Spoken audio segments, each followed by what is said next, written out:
I don't know what the fuck I am in for right now. I'm smoking a cigarette right off the ripper. Probably we should be smoking a little something of maybe the devil's lettuce to bring my mood down. I'm not sure because I'm telling you, boys and girls, I don't know what to expect out of this one. I've already dropped an F-bomb. I'm smoking a cigarette. He's pounding adult beverages. This a pot with Don Kincaid and my very special guest, the SOD, Secretary of Defense of. No longer smoke. I don't go by smoke. I'm just strictly SOD. Oh. No more smoke. No more ataxia. You can call me JD. You can call me piece of shit. You can call me, call me sexy. You know, I'm still staying in shape, holding up these days, but smoke is dead. Oh, wow. I don't even smoke no more. What? Yeah, with everything going on in this coronavirus bullshit, I stopped smoking, man. My anxiety's been through the roof. I get a slight little cough or a little sore throat, and it's just like my paranoia starts kicking in, Don. It's like, holy shit, something's fucking wrong with me. Fucking, oh my god, you know, it's not. I can't enjoy it anymore. I would enjoy it being around with a bunch of people socializing, but we can't even do that these days. Nope. It's an insane world we're living in, Don, right now. I had Moonshine McCready over to my place. Okay, now check this out. There was a major reason behind that. I know there's social distancing and all that, but Moonshine don't know how to use a fucking computer, a phone, or any of that shit. I love that guy. He is so much fun. Yeah, man. He came over my house. I couldn't. I lost my shit. He came to my house. I made a fire in the back. We hung out. We drank a little 420 moonshine. It was a really good time. So doing it like that, I didn't mind. But if he brought like, I don't know if he's got like 13 children or whatever he's got going on and his 14 dogs, that I couldn't handle because that's a little too much, you know, social distancing, you know? Oh, yeah. I'm paranoid to be around anybody. Like, see, like my uncle, I live with my uncle. Right? I don't live by myself. I'm not rich, none of that bullshit. But I always see that guy once. I say hi to him, and then once he leaves for work, I say bye. That's it. You know, I'm paranoid to go to a grocery store. I'm paranoid to walk the goddamn streets. It's bad, man. Well, I'm glad you're doing well. I mean, you know, health-wise, I'm glad you're doing well, but we got to get the whole vessel as one, my man. We got to get, you know, up here. It's because, hey, let's admit, you've got a physique. I ain't got shit. SOD, holy cow. SOG says I weigh 35 pounds, and I have to agree with them. So you have the physique going on. You got to get this going on so we can have the whole package, my friend. It's the only thing I can. It's the only thing I can. I'm working out like a jail inmate these days. I'm doing like 500 push-ups a day. Okay, this is how bad it is right now with everything going on. I'm keeping my immune system as perfect as it is. I'm taking vitamin D, goddamn vitamin C. I'm taking goddamn Super B complex, and I eat like a son of a bitch. 500 push-ups, 500 pull-ups. I got 80-pound dumbbells. I'm curling like a son of a bitch. It's the only way you can fight this virus going on is you got to have a good immune system for it. Very good message. Yeah, no, very good message. I wanted to point on something. 80-pound dumbbells? Is that what you said? Yeah, adjustable though. I can lower them to 15 to 80. I don't even think I could bench 80 pounds, and you're throwing around on dumbbells. I mean, but that's just me. Sure. Now, SOD, I know I tagged you, and I hope you don't get angry at me because I tagged you under the gimmick page, if you will. My old work page. I don't even know how to take it down. I had to though because I had to mark SOD, and from what I remember, you were part of Ataxia. I'm just going to start right off there. because I don't know where else to start off because you've kind of thrown me for a loop here. There's no more smoke. There's no more taxi. It's whatever. It's piece of shit. It's SOD. It's JD. JD, you know, whatever you want to call me. Hey, you. Hey, I'm good with Donkey Kate here, son of Rinky Cake Files. I love that. But anyways, let's start there because not everybody knows of SOD because I've only seen you a couple times working at Battlefront. You've been at Immortal making a little waves up there with those guys, you know, the Ataxias and stuff. So why don't you take us fans on a journey, especially the ones that don't know of you? Take us on a journey. What the hell happened with Ataxia? Since I know of Ataxia, what the hell's going on there? Let's start there. Let's take it back to August then.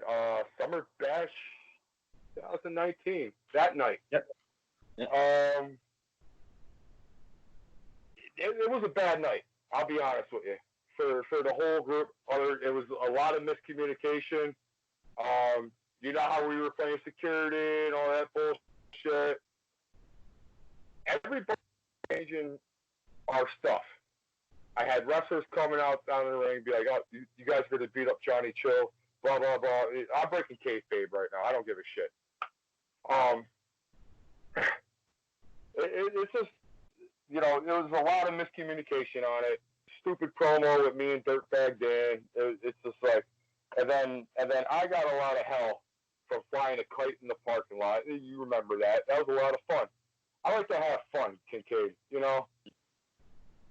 I guess I had a bad falling out with Ataxia since Summer Bash 2019 because of the toilet promo, flying the kite, and then whatever happened with Immortal back in September. Okay. Dropping a gun on his head. Let's go back to Battlefront, flying the kite. Good times. We were pre-show. We're having fun. The wind is blowing. The skies are blue. The sun is shining. Why would that have to be a weave in the Ataxia Brotherhood? It's flying a kite. Yeah, because Bishop, Bud, they tell me always moving silence, but there's not really a good spokesperson in Ataxia, and I thought I could play that role pretty well with the promos that I was pulling on, and I got a lot of good responses from it, being flat out entertaining. You know.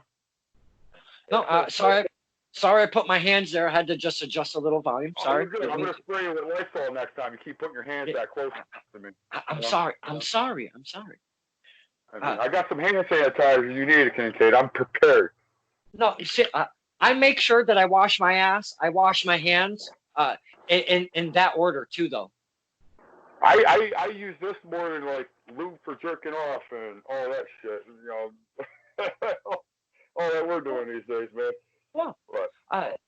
Wow. We're talking lube and jerking off on Stirring the Pot. Look at that shit, huh? I should have seen that coming.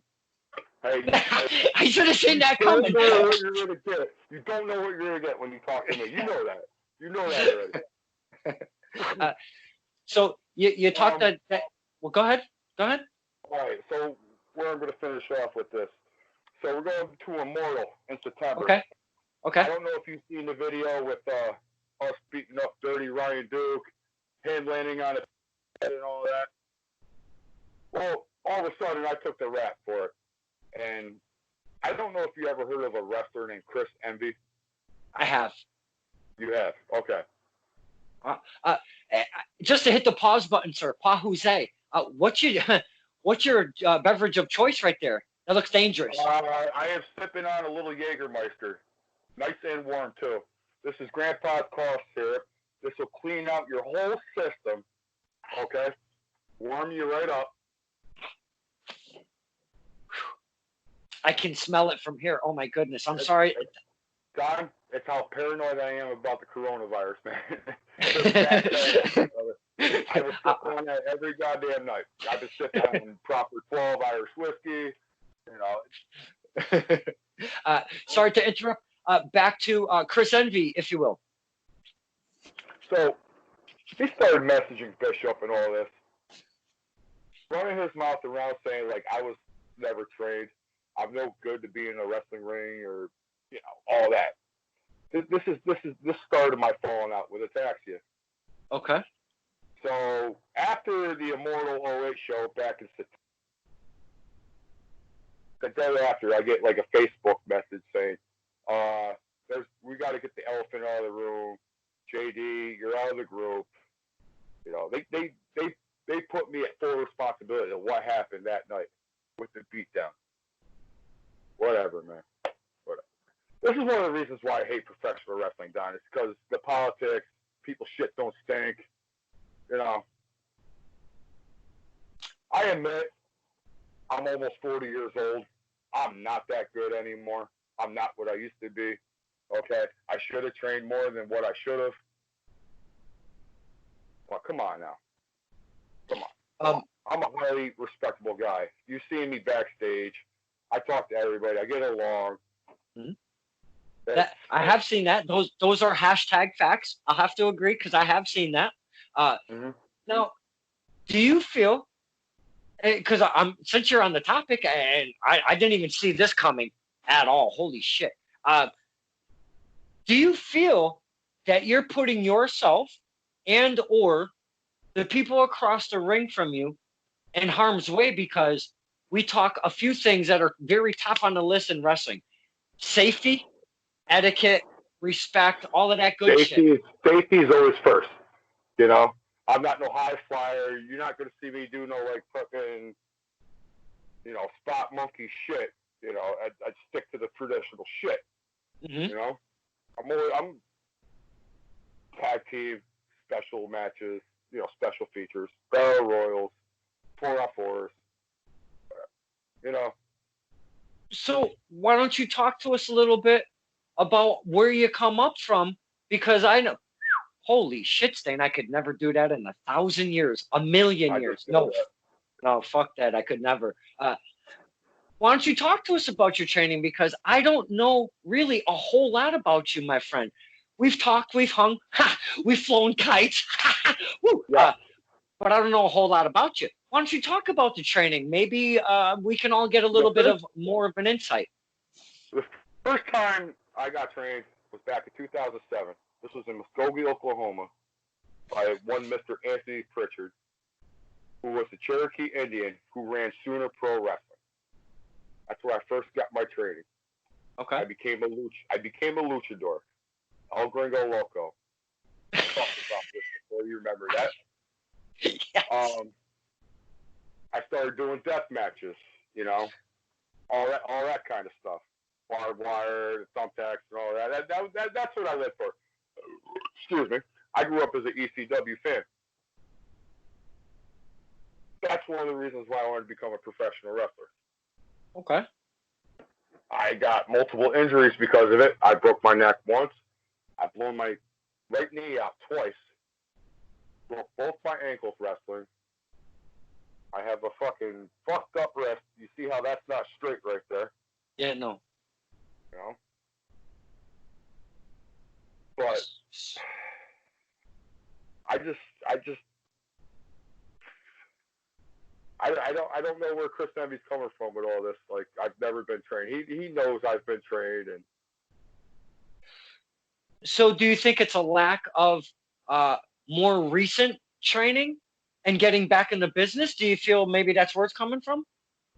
Exactly. I think that's what it is, too. I know that myself. I've been training myself like a motherfucker for the last couple of months until this shit started. I was turned back at Water Elite for the Scott Water Promotion Show for the International Pro Wrestling Hall of Fame. That got kiboshed. I was supposed to go back to NYCW for the Battle Royal next month. That got kiboshed. You know, I've been training jiu-jitsu too. Oh, man. I didn't see that coming either. You're throwing curveballs at me left and right here. We could talk about anything right now, man. Anything. So, well, with the training of the wrestling, though, where have you come up? When did you get back in the game? Because I think that's where I'm finding a piece missing. When did you get back in the game of wrestling? I started I started training again with Drake Evans. Drake Evans was running In Your Face Wrestling. I had a Okay. bad falling out. I had a bad falling out with him about 10 years ago with him and Scott Scarsdale. And that was on me because of my attitude. I came in there with the body, all this, like I was some pompous son of a bitch. Nobody would book me. I got on Facebook, started running my mouth. Nobody will book me. Fuck these guys. Called Scott Scarsdale a Jew. Got a lot of heat for it. I'm part Hebrew myself. I was really Oh, it's I've okay, been through so a lot of shit in this business, Tom. A lot. so now I've met you what, maybe a year and change ago or so? About a year and a half now. Okay. Now I've seen you in the gym doing your thing, doing some pretty cool shit. Working on that physique portion of the program. Now, what's going on within ring training though? Because I think that's where the whole miscommunication is going on here, sir. If I there's was training with a Mr. Jerry Idol lately, out in Albany, New York. okay, Ran out now of money to pay him, so he wouldn't let me start training anymore. We don't have many resources where I live at right now. mm-hmm. You know, training wise, unless you want to like Syracuse or Massachusetts, really, or the Slick. Mm-hmm. I would love to go to test the strength, but I cannot leave my daughter. I would move to Hartford, Connecticut in a heartbeat. Give my life savings to Slick Wagner down there, train me right fucking now. I really wish I could. It's that hard. It's that hard of a world we live in. So, do you want to continue doing this wrestling thing? Because you're at a very weird spot right now. I am. I love professional wrestling. I have a mind for it. I love contributing. I mean, I give a lot of people their ideas. You know, I think I've helped Omar out with a lot of his ideas over the last couple of years. Best in New York moniker, you know, helped him out in the gym. I can do a lot of good storytelling that wise, you know. Mm-hmm. So all I'm really asking for these days is like one more match. I want one more match. I don't want to go out with my head up high.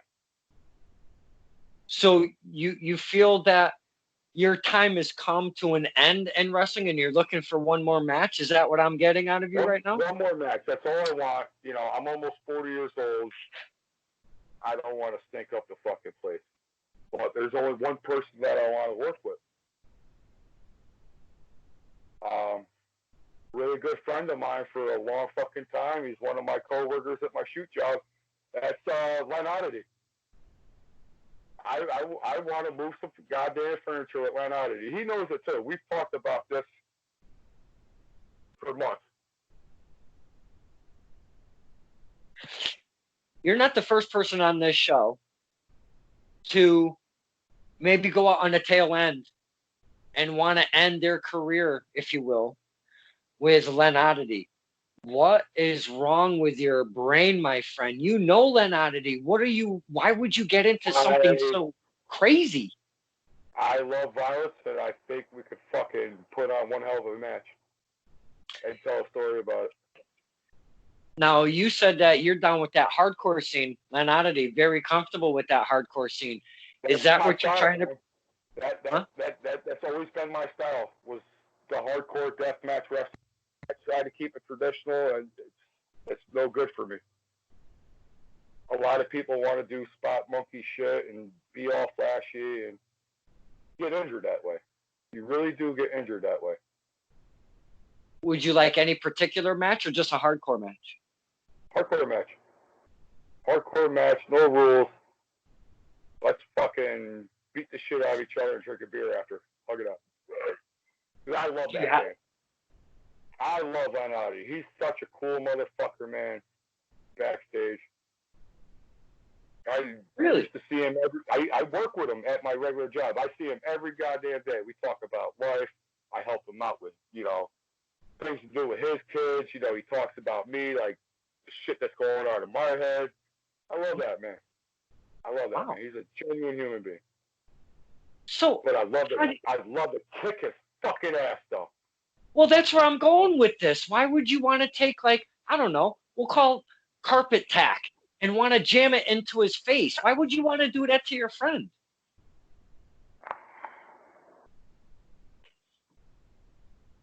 Sometimes some people need to get hit.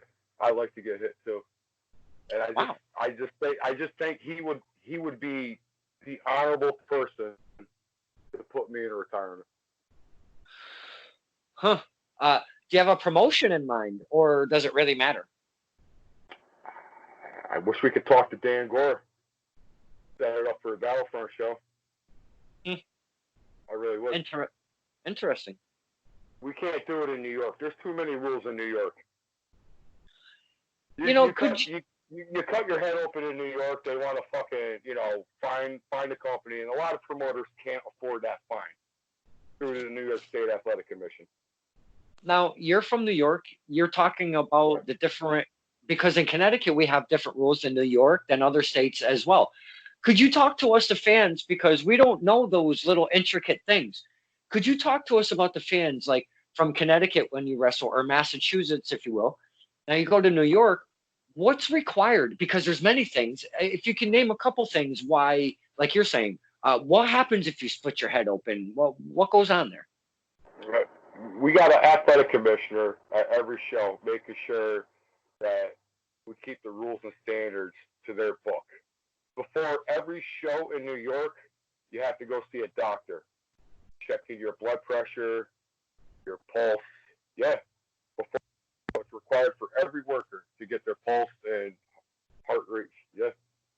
So the promoter has to pay for the athletic commissioner to be there and a personal doctor for every show, just to have a show on in New York State.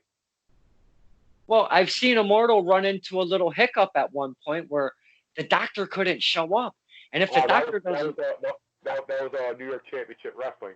oh, New York Championship. Yep. My fault. I'm sorry. I'm not that bright. I get shit confused.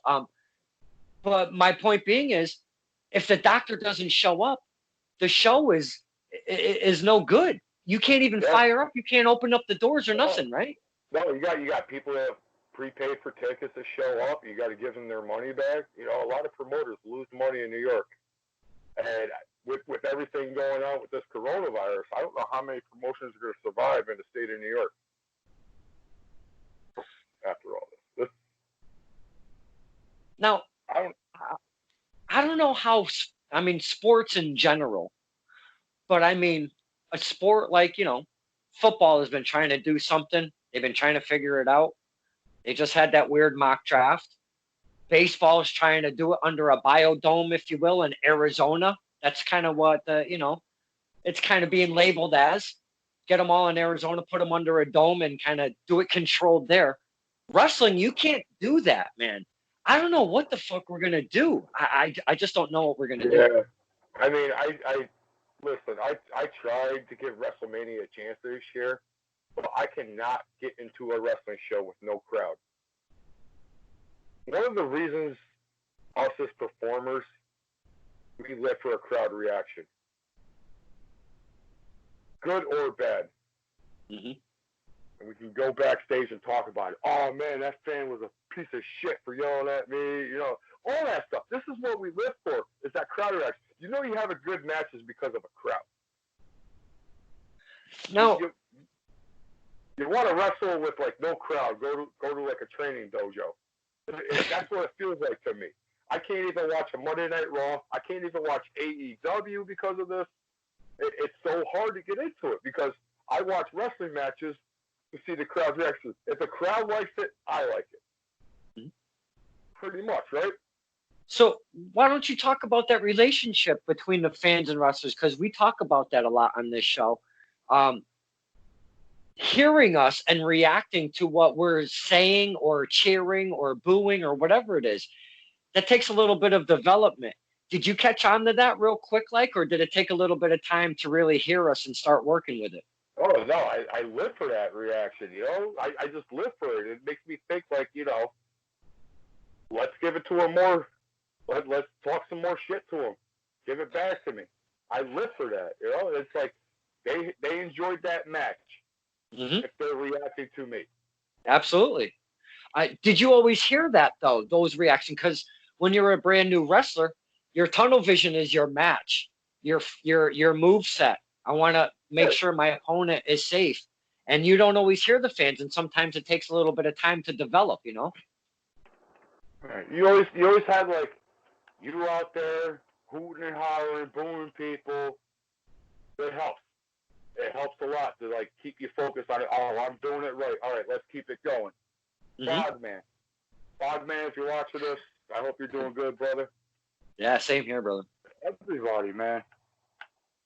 I mean, we got fans out in West New York, man. They're fucking awesome because they interact with us. That's Hmm. what we live for, man. If you ain't got the crowd behind you or booing you, you ain't doing your job right.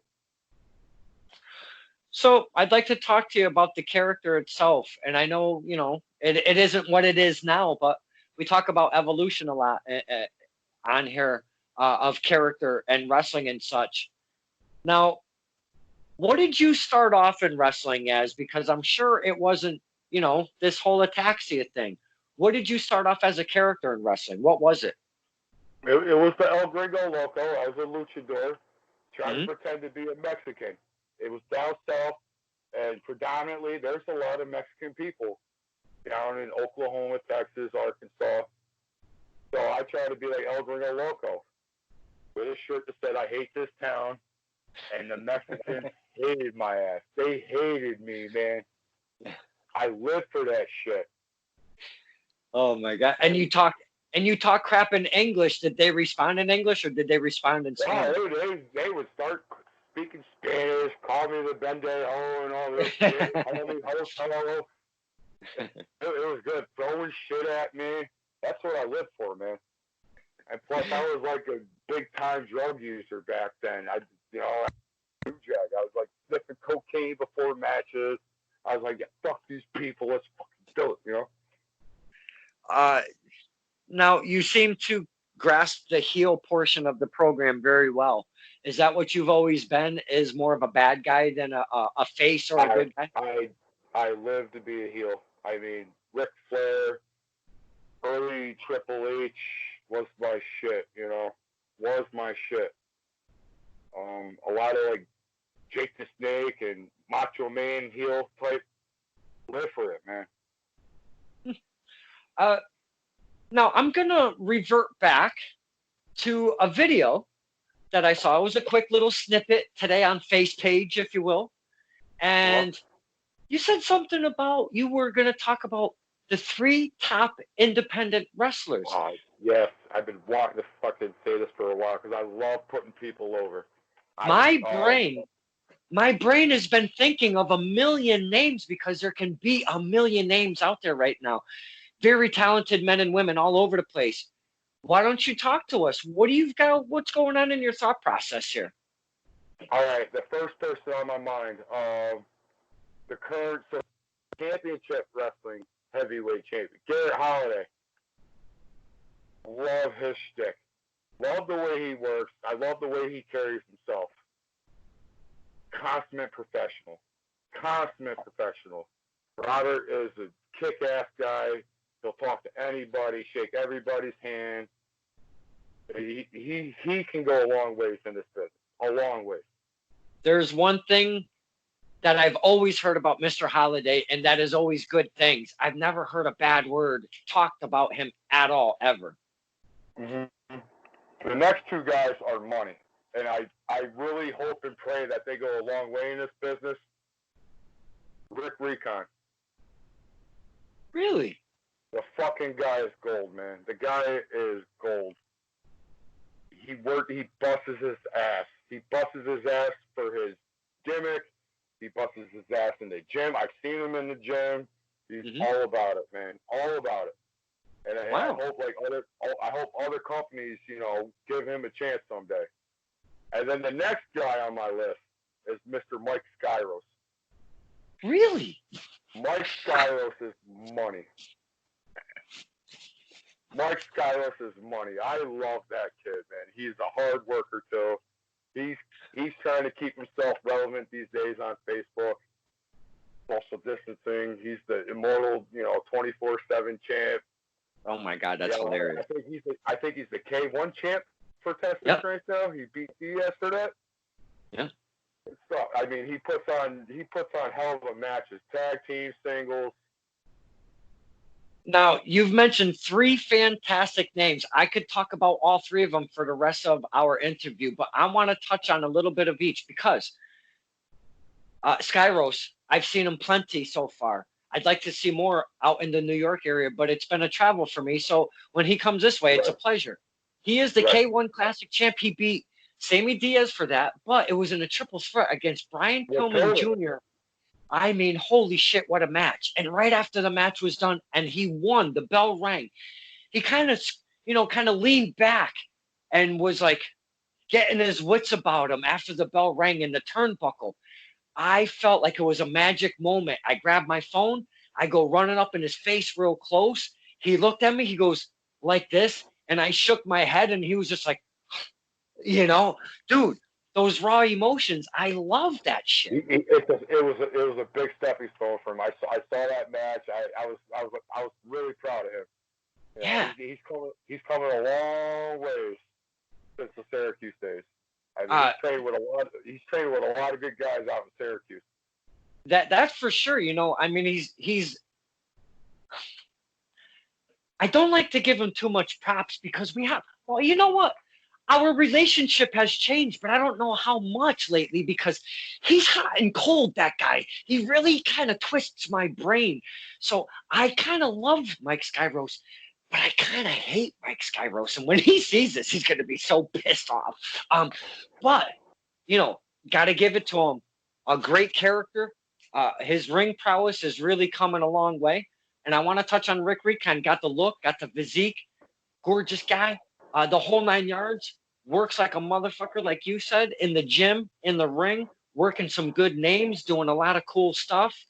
And then you've got Garrett Holiday, one of the most underrated. Again, I am so glad you brought him up first thing. Garrett Holiday, very underrated, I think. Me too. More people should put more eyes on him. I mean, absolutely. The guy's a star. He's a hard worker. He's come a long ways in the past. Shit, he trained it In Your Face. I think it's 8 years now. Mm-hmm. He was training In Your Face. With man. And that whole class. Excuse me, I need to get another beer, Don. That's okay. Man. Garrett Holiday put on a hell of a show at the debut of SCW. I got to say that. I don't drink 12 ounces. I drink the 25. I'm a big boy. You know that? Wow. I drink Pepsi. I'm a pussy. It is what it is. No good. That's no good for the bubblies, man. Water. You gotta drink your effing water. So, if you're looking at, because I know there's no timeline on this, when we come back, are you going to do anything else on the scene, or is it going to be Len Oddity, done, that's it? I would love to put myself out one more time for the NYCW Rumble. Just to say goodbye, New York. Goodbye to all the Utica fans, because out there, they're really supportive. They're just as good as you guys in the New England area. But yeah, I'd love one hardcore match with Len Oddity. One and done. And then maybe do small rolls here and there. I'm getting too old for this shit, man. Too old. And I'd rather see the younger guys step up and shine bright. I don't want to fucking, shadow them. I'm not one of them guys be like, fuck you, I'd rather be in this match too, Mm-hmm. I'm not selfish anymore. So what makes a singles wrestler get into a group, with many members, such as Ataxia? Because it's hard to kind of, like you said, it's hard to kind of all get along and be on the same page. So why, as a singles wrestler, jump into a faction like Ataxia? Like I said, We did Stir in the Pot months ago at the Summer Bash. I thought I could contribute to them guys. I thought I could be a good spokesperson to them. I'm a good speaker on my promos and all this. It just didn't work out. I mean, I could throw a lot of shit out there. Like, had one of the members try to hit up my girlfriend and blah blah blah. No. I don't really want to go there, you know. No, we don't do that. No. Yeah. No. It was a bad falling out, brother. It's a bad falling out. We live and learn some things, you know. All right, you know. Whew, man, you're taking us for a ride here, Mr. JD or SOD. I told you, there's going to be a little controversy tonight. Okay. Now, down at Battlefront, that's where I've seen you. That's some good times down there. We have a lot of fun. Would you make your way there? Okay, hear me out. Would you make your way there to maybe like, and I know you're talking about a run, but I don't even know how to put this. Would you make your way there to maybe put yourself in something else? Because I know you said NYCW or NYWC, or I always get it mixed up. It's NYCW. New York Championship Wrestling. I don't know why I mix that up so much. Would you maybe make a little run though? Like, you know, we'd like to see you maybe take a little, you know, goodbye kind of thing too, you know. So maybe 3-4 show deal, you know, that kind of shit. Yeah, I understand where you're coming from with that. Yeah, I'd like to see that. So maybe if you can reach out, do the olive branch thing and see what's going on, and maybe when we get back, we can kind of make all of that kind of cool stuff happen. Now, I want to touch on something that I know it's going to make you laugh like a motherfucker. There was a gimmick. Now, this gimmick, boys and girls, this gimmick was not created. It was an accident in the mail, if I'm not mistaken. He was supposed to get some new gear, one said JD, or whatever you want to call him, and he ended up getting some tights that were unicorn. Am I correct on saying that, sir? And my daughter fell in love with it, and I feel like I got to run with it. Like, I want to do some, like, Chuck Taylor shit one day where, like, I'm not having my way in, like, this kind of match where I got to go backstage and change it to, like, Unicorn Man and just, like, wreak havoc. Unicorn Man, yes. There's not a gimmick in professional wrestling yet with a man wearing unicorn pants and a fucking horn on. And God damn it, I want to do it. Just once. Give my daughter a pop. And I know we're diving a little deep, but this is such a great topic. I love this shit. The face page. I seen the little one. She was painting your nails. I think that would be a great accessory to the whole gimmick, no? Yeah, my daughter's going so stir crazy right now. I was just like, Daddy, I want to paint my nails. So I painted her toenails. I was like, Keegan, why don't you paint mine? And I just let her have her way with it, man. I mean, these kids are in lockdown just like us too, man. And they don't know what to do with themselves. You can only do so much with them. Mm-hmm. It's really bad these days, you know, not being able to socialize. I'm a socializing kind of guy. I'm up at 4 o'clock. Usually on a normal day, I'm up at 4 o'clock in the morning. I'm going to the gym before work. I work at 7 o'clock. I get out at by like 4 o'clock in the afternoon, and then I'm going to my daughter's dance practices. And then I'm not home till like 8, 9 o'clock. Wow. I don't even know what to do with myself right now. My man's got that bad in the world.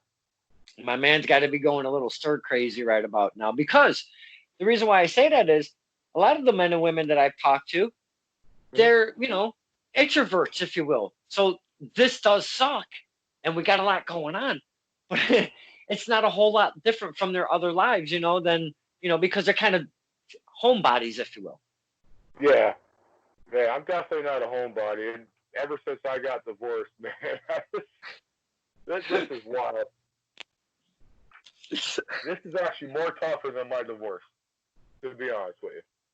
Trying to like cope with these things. I've actually got myself back into therapy over this because before like I got like laid off or Hmm. furloughed or whatever you want to call it, I'm like panicking, like, oh my god, I'm gonna lose my job. What am I gonna do about money? I'm making more money right now sitting on my ass than I would on a regular paycheck. It's that crazy. We're living in a crazy goddamn world right now in the last 2 months. Dude, the human race hates change, and everything has totally changed from top to bottom. Everything. Well, the human race is so used to like socializing, and I've had to like convert myself to making TikTok videos just to make myself relevant and just to like cheer myself up. Dude, whenever I started seeing those on your Facebook page, I'm like, what the fuck is going on? This is out of boredom, man. This is out of boredom. I can't even smoke weed. You know how much I used to smoke weed, right? We don't have to hide that under the fucking rug. That's why they call me smoke. I'm fucking. If I'm sitting by myself trying to smoke weed, and then I get a little cough or a deep breath, oh my god, something's fucking wrong with me. Anxiety kicks in and shit. Bad. It is fucking bad. It's fucking bad. That's why I'm out there trying to promote like the good health now. Is like, your immune system is so goddamn important right now for this shit. You don't know when you're gonna catch it. New York State's got this mandatory rule where you got to walk around with a face mask on. Now you can't even go to a store without a face mask. Mm-hmm. I'm paranoid to go grocery shopping. I got Walmart delivering my groceries. That's how bad I don't even. Man, I feel crazy, like I'm in jail. I've only been in jail for 1 week my entire life. 1 week. That was it. crazy times right now. I've never been in jail. It's crazy times right now, my friend. It's. I hope this ends soon. I hope the government figures something out because there's a lot of protests going on. People are about ready to like bug out. I got a bad feeling about mass suicides, domestic violence, the whole nine. It is crazy right now. It is. It's at a boiling point, just about. And then I've been seeing you out on Facebook on the front line delivering, being essential, like they like to call it, essential, which I think you guys deserve more pay than what I'm getting right now sitting on my fucking ass. Hey, I'm glad that I have something coming in because I got to get that car payment and the rent and all of that shit. So I've been kind of, I don't know if I've lucked out or kind of shit out of luck on this end of the stick. I don't know. We'll figure it out on the tail end, I guess. God bless you, man. I hope you're staying safe and doing the right precautions. I Cleaning your am. hands, I do, cleaning man. your Like ass, washing your I do. clothes, man. I Hmm. mean, I've never seen anything like this. Nope, nobody has, and it's fucking crazy. Uh, Mr. JD, you've been in a bowl full of a bowl full of information. Like I don't know, maybe 10, maybe 12 curveballs in one sitting. I I should have expected that. You Uh, should have, man. You know how I am. Now, before I let you go, because I'm kind of bummed that you're kind of making it a one and done and trying to kind of maybe end your career here and call it a day. But is there a message or something that I haven't touched upon that you'd like to say? And if without getting too crazy now, because we do stir the pot, but we don't get too crazy. And I know JD can get some crazy. Uh, is there anything that I haven't touched on that you'd like to talk about at all? All right. Everybody's gonna watch this. Stay strong. This will end soon. I hope and pray. Second, Chris Envy, fuck you, kiss my ass. Ren Oddity, I love you. Give me what we want. Well, That's all I can say right now.